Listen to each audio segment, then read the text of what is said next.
Renungan harian, memuaskan keinginan telinga saja, karena akan datang waktunya, orang tidak dapat lagi menerima ajaran sehat, tetapi mereka akan mengumpulkan guru-guru menurut kehendaknya untuk memuaskan keinginan telinganya. Mereka akan memalingkan telinganya dari kebenaran dan membukanya bagi dongeng.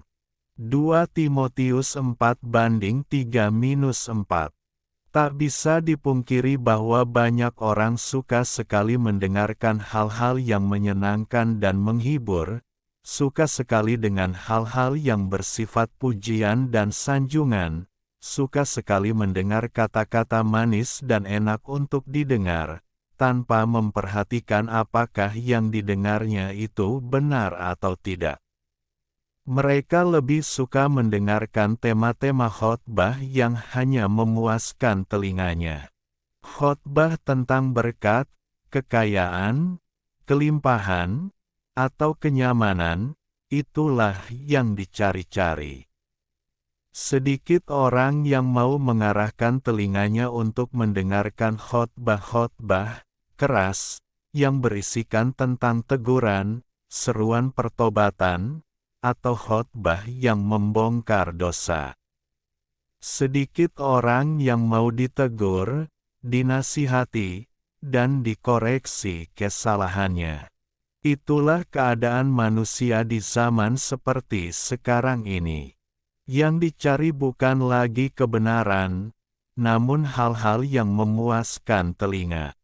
Ketika sedang mengalami masalah yang berat, orang lebih suka datang kepada orang pintar, peramal, atau pembaca nasib untuk meminta nasihat dan solusi untuk masalah yang dialaminya, daripada datang kepada hamba Tuhan. Kalau datang kepada hamba Tuhan, pasti yang didengarnya adalah teguran dan diminta untuk bertobat. Ahab, raja Israel, tidak mau mendengarkan apa yang disampaikan oleh Nabi Mika karena menganggap bahwa nabi ini selalu mengatakan hal-hal yang buruk dan negatif tentang dirinya. Aku membenci dia, sebab tidak pernah ia menubuatkan yang baik tentang aku, melainkan malapetaka. 1 Raja-Raja 22:8b. Ahab tidak suka jika dirinya ditegur, dikoreksi, dibongkar dosanya, atau mendengar hal-hal buruk tentang akibat dosa. Karena itu ia rela bersusah-susah untuk mengumpulkan 400 nabi yang mau memberikan nasihat dan nubuatan yang manis dan sedap untuk didengarnya. Padahal itu semua hanya sekedar untuk membuatnya senang. Berbeda dengan Yosafat, Raja Yehuda, yang lebih mengutamakan petunjuk dari Tuhan, sekalipun mungkin apa yang didengarnya adalah sebuah teguran keras.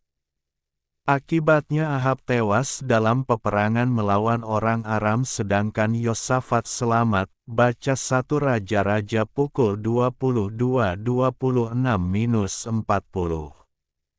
Ucapan yang meninabobokan membuat orang menjadi terlena dan hancur. Ilustrasi, pensil dan penghapus. Di atas sebuah meja kayu yang tua, sebatang pensil dan sebuah penghapus sedang tergeletak berdampingan. Pensil itu tampak sedih, ia melihat tubuhnya yang semakin pendek setiap kali ia digunakan untuk menulis. "Aku minta maaf," kata si pensil kepada penghapus di sebelahnya. Penghapus itu terkejut. "Minta maaf untuk apa? Setiap kali aku melakukan kesalahan saat menulis, kaulah yang harus menanggung akibatnya. Kau harus menggosok dirimu ke kertas, kehilangan sebagian dari tubuhmu, dan meninggalkan remah-remah kotoran agar tulisanku menjadi benar kembali. Setiap kali aku diperbaiki, kau justru semakin abis dan mengecil," jawab si pensil dengan penuh penyesalan.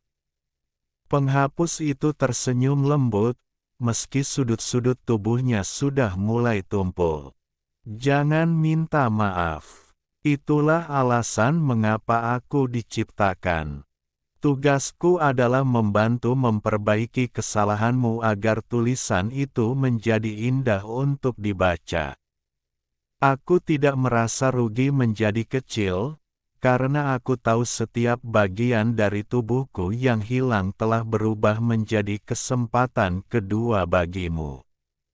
Ia melanjutkan, suatu hari nanti, kau memang akan habis karena terus diraut, dan aku pun akan habis karena terus menghapus. Tapi setidaknya, sebelum kita habis, kita telah bekerja sama untuk membuat sesuatu yang berarti di atas kertas ini. Seringkali kita adalah si pensil yang sibuk mengejar ambisi, menulis rencana, namun juga sering melakukan kesalahan dalam bersikap.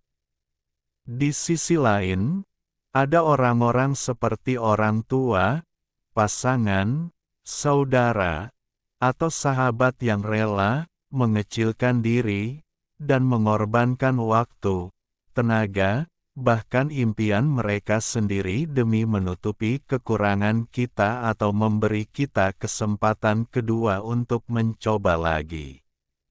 Banyak orang merasa sedih melihat diri mereka menua atau kehilangan banyak hal demi orang lain. Namun, seperti si penghapus, kebahagiaan sejati justru ditemukan saat kita tahu bahwa keberadaan kita telah membantu seseorang menjadi versi yang lebih baik.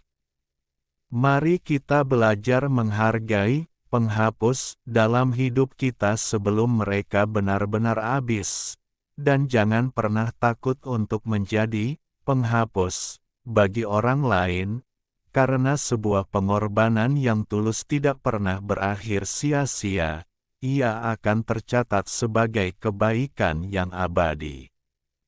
Tidak ada kasih yang lebih besar daripada kasih seorang yang memberikan nyawanya untuk sahabat-sahabatnya. Yohanes pukul 15.13